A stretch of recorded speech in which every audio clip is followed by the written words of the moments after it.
is that you lie, you say what you don't do, that you prevaricate, that you misrepresent something. It's not acceptable.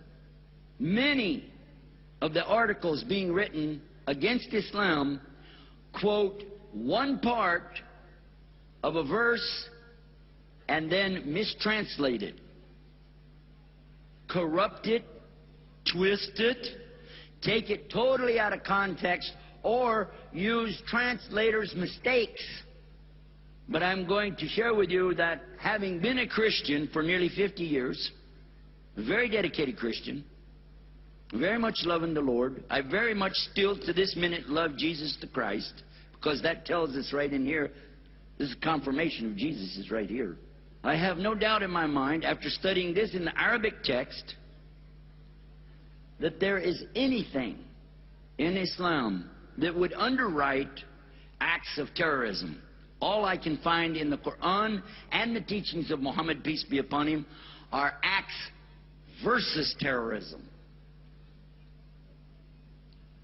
There isn't enough time in one little lecture to cover this subject in detail. That's why I mentioned our website, so you can pick it all up over there. But quickly, I'm going to give you a couple of pointers and let you consider for yourself. The first one is when someone says, well, you know those Muslims have been ordered to kill all the Christians and Jews wherever they find them. Wherever you find them, kill them. It says in the newspaper. And I live in Washington, D.C. area. We get the Washington Post. I pick it up. I look in there. I say, whoa, where's that in the Quran? I call him up. I say, who is the journalist that wrote this thing? Where did you get that? I'm not familiar with the verse. Oh, you know, the whole Quran's loaded with stuff like that. I said, really? Just give me one reference. They said, well, verse 191 in Surah Baqarah, the chapter called the cow. Well, it does start out exactly like they said. And kill them wherever you find them. Whoa. Oh, my God. Oh, my God. And kill them wherever you find them. I'm looking at the translation called the Noble Quran by Dr. Muhsin Khan and Dr. Muhammad Hilali, published by Dar es Salaam. That's the one I use all the time. It says it. By God, they're right. And kill them wherever you find them. Whoa. Wait a minute. Hold on a second. Did you hear Christians and Jews in there? I must have missed that. Let's go back and look again. And kill them wherever you find them. That could be talking about bugs. Come to think about it, it just says and. Wait a minute. When was the last time you started a sentence with the word and? Let me check this out in Arabic. How many of you know Arabic? Anybody know Arabic? Anybody? Okay, well there's a thing in Arabic looks like a comma. It's kind of round and has a tail on it called a waw. Okay, that's the word and in Arabic. It's a conjunction to say this and this. Doesn't necessarily mean plus, like 1 + 1, but it's an and. Let's see if it says that. Wa. Yep, there it is. There's an and right there. Wa katilu. That's what it says. Wa katilu. I just give you the first two words. That's the ones they're quoting in the newspaper. That's my point. But when was the last time you started a sentence with and? It means there's something right before that, doesn't it?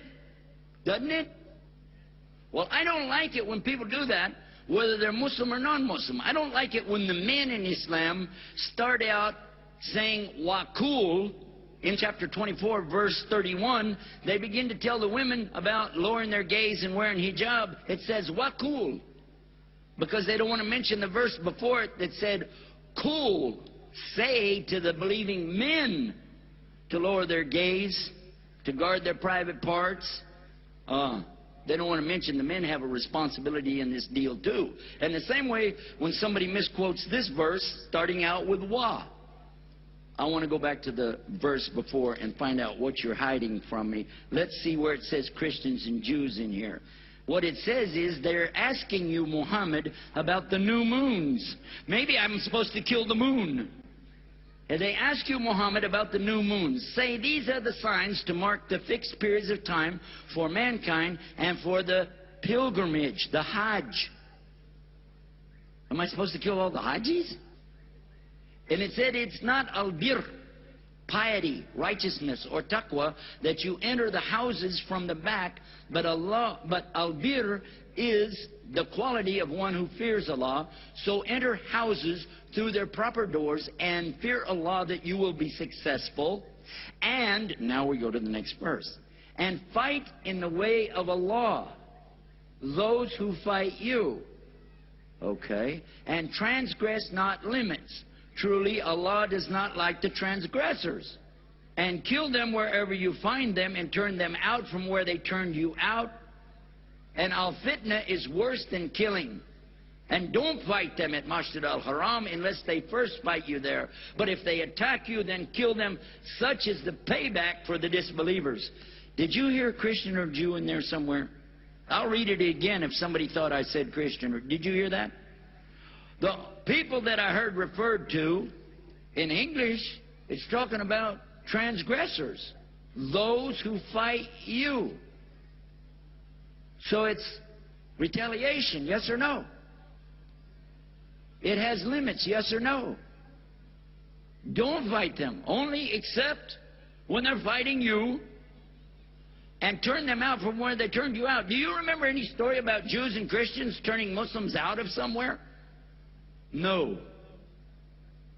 So this isn't what it's talking about. Not at all. But by the way, I'm going to tell you something. With 50 years experience as a Christian, I heard a lot of preachers do exactly the same thing with the Bible. Take a verse, take the part out they like, make a whole sermon out of it. Nobody ever heard that before. Sometimes they have to add a word in and take a word out, like Jews and Christians. This verse came at a time when the Muslims had already suffered for years of not being able to retaliate against oppression and transgression, called dhulm, and fitna, meaning trials and tribulations. No one had to teach these Arabs 1,400 years ago how to fight. Nobody had to tell them how to fight. Arabs know how to fight. Even today, I think they're born with a rock in their hand, okay? They know how to fight. In fact, Islam came to teach them how to stay within the confines of Islam. Islam is based really on a concept that's beautiful balance called rights and limitations. All we hear about today is rights, rights, rights. What about the limits? There's no limits to the rights. If you give one person all the rights he wants, he can take everybody else's rights away from him. So there has to be a limit, yes or no? A balance, yes or no? Okay, cool. Moving forward.